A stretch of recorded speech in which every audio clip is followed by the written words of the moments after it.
Capítulo 9. Mosqueiro, o canto da floresta. A floresta de Aokigahara, próxima à pequena e isolada comunidade rural de Oishi, era um lugar de beleza imponente e silêncio profundo. O canto dos pássaros era quase um sussurro, e o murmúrio constante do riacho que serpenteava entre as árvores era a única melodia que quebrava a quietude. O cheiro de terra úmida e folhas secas pairava no ar, convidando a exploração, mas também escondendo segredos. Naquela tarde de verão, um grupo de crianças, com a energia e a curiosidade próprias da juventude, aventurou-se um pouco mais fundo na mata do que o habitual. Eram 3. Haru, o líder natural do grupo, cujos passos decididos guiavam o caminho. Mei, a mais cautelosa, que segurava uma câmera antiga e clicava fotos, o som sutil do obturador pontuando o ambiente. E Ren, o mais jovem e sonhador, que andava um pouco atrás, com a cabeça nas nuvens. "Vamos até a cachoeira escondida", Haru exclamou, sua voz animada ecoando entre as árvores. O farfalhar das folhas sob seus tênis era o único som de sua empolgação. Mei parou. O silêncio de sua câmera era perceptível. "Não sei, Haru. Minha avó sempre diz que não devemos ir muito fundo na floresta. Ela fala de espíritos que chamam." "Espíritos? Ah, Mei, você e suas lendas." Haru riu, e o som de sua risada despreocupada era alto demais para o ambiente. Ren, no entanto, não riu. Seus ouvidos, mais sensíveis, captaram algo.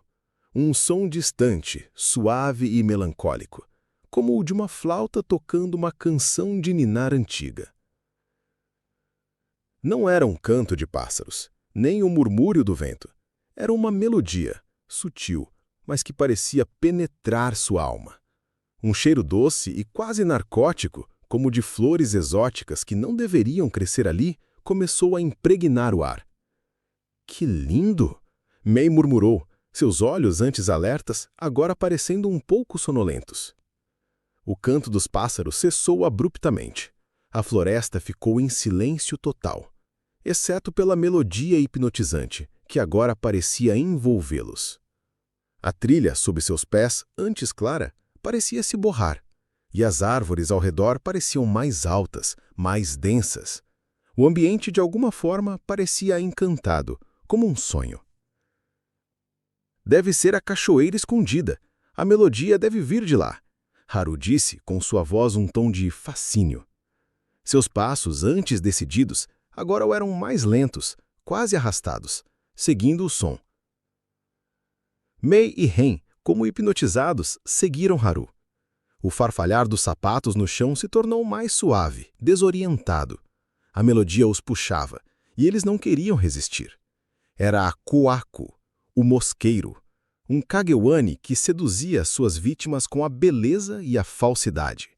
Ela não tinha forma visível, mas era a fonte daquela melodia e do cheiro envolvente. "Eu me sinto tão leve", Mei murmurou, sua voz quase um suspiro. Mas Ren, no entanto, começou a sentir um arrepio.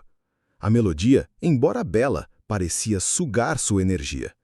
Um som sutil de algo pegajoso se arrastando lentamente podia ser ouvido, misturado à melodia, como se a própria floresta estivesse viva e se aproximando. Ele tentou lutar contra o transe. Seus músculos pareciam pesados, mas ele conseguiu parar. "Não, não devemos ir", Ren gritou, sua voz rouca e desesperada. "É uma armadilha." Mas Haru e Mei não ouviram.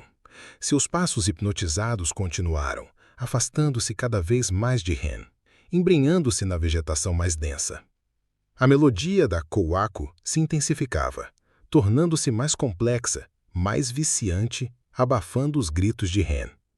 O cheiro de flores exóticas era sufocante. De repente, um som seco e oco, como um plop, abafado, seguido de um grito curto e sufocado de Mei, o som da câmera caindo no chão e um clique eletrônico antes de tudo ficar em silêncio. A melodia ainda persistia, mas agora com um tom de triunfo macabro. Haru, alguns passos à frente, parou. O som de seus próprios passos era o único que ele percebia. O cheiro de flores exóticas era mais forte e um novo cheiro, doce e metálico, como sangue velho, começou a surgir. Hen gritou, seu corpo tremendo de terror. Mei, Haru, não!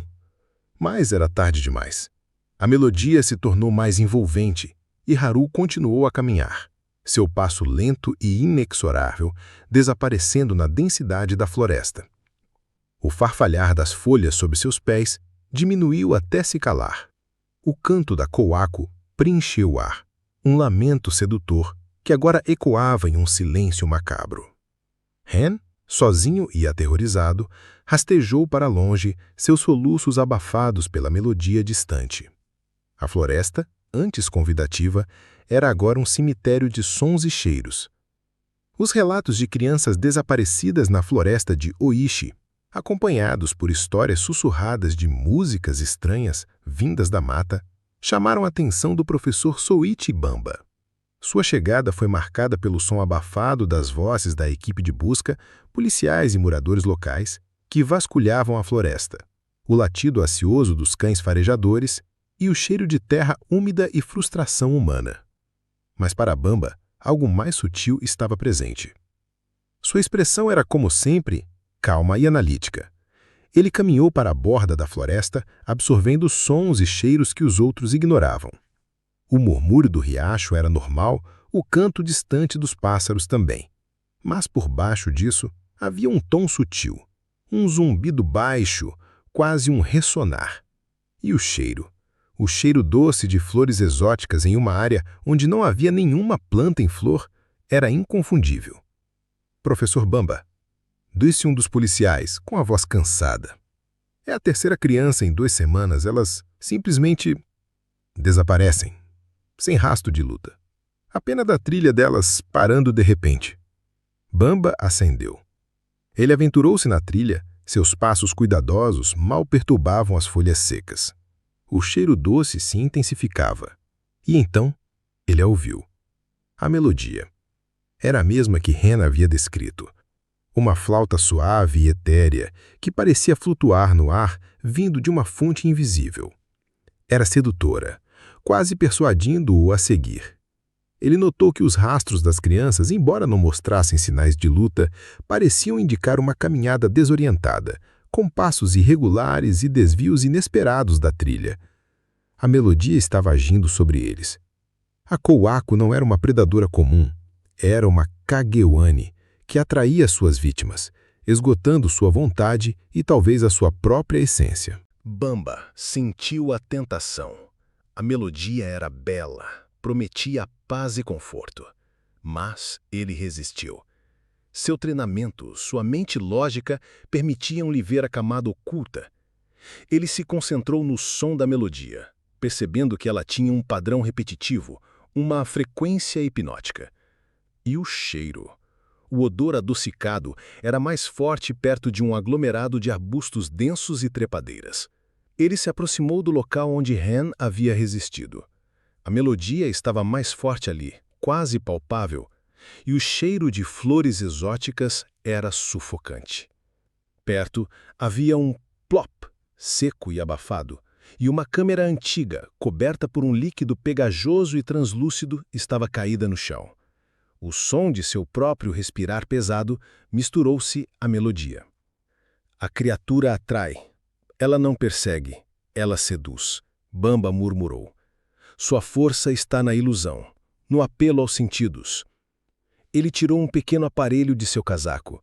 Não era uma arma, mas um gerador de ruído branco projetado para emitir frequências que anulassem ou distorcessem outras ondas sonoras.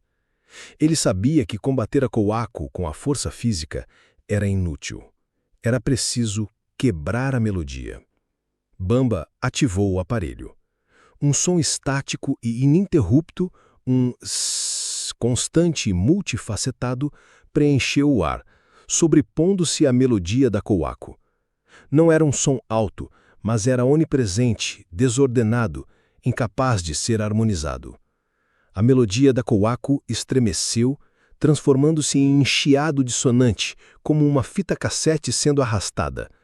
O cheiro de flores exóticas começou a falhar, sendo substituído por um odor de algo queimado e azedo. A criatura estava sendo repelida por uma cacofonia sensorial. Sua capacidade de hipnotizar estava quebrada. Um guincho agudo e irritado, quase um lamento, irrompeu de dentro dos arbustos. Era a voz da Coaco, livre de sua ilusão, revelando seu desespero. O som de algo pesado e pegajoso se arrastando rapidamente pela folhagem densa se afastou. O chiado dissonante diminuindo em volume. A Coaco estava recuando, incapaz de manter sua influência. O cheiro adocicado e enjoativo dissipou-se por completo, deixando apenas o aroma natural da floresta. O silêncio voltou à floresta. Um silêncio puro e natural, quebrado apenas pelo murmurar do riacho e o canto dos pássaros que começavam a retomar suas melodias. A Coaco havia retornado às profundezas da mata, uma ameaça que havia sido temporariamente neutralizada, mas não eliminada. Bamba desativou o aparelho. Ele sabia que a floresta guardava segredos e que a Coaco era apenas um deles. As crianças desaparecidas não seriam recuperadas, absorvidas por uma entidade que se alimentava de sua vitalidade. O medo de ser atraído por algo além da compreensão humana era real. Ele olhou para a trilha que levava à pequena comunidade. Sua jornada o levara a mais um mistério, um Kagewani que explorava as fraquezas da mente humana. Soitibamba continuava sua busca, mergulhando cada vez mais fundo na teia de horrores que espreitavam nas sombras e nos sons do mundo. A floresta, agora pacífica, era um lembrete silencioso do poder de sedução do desconhecido.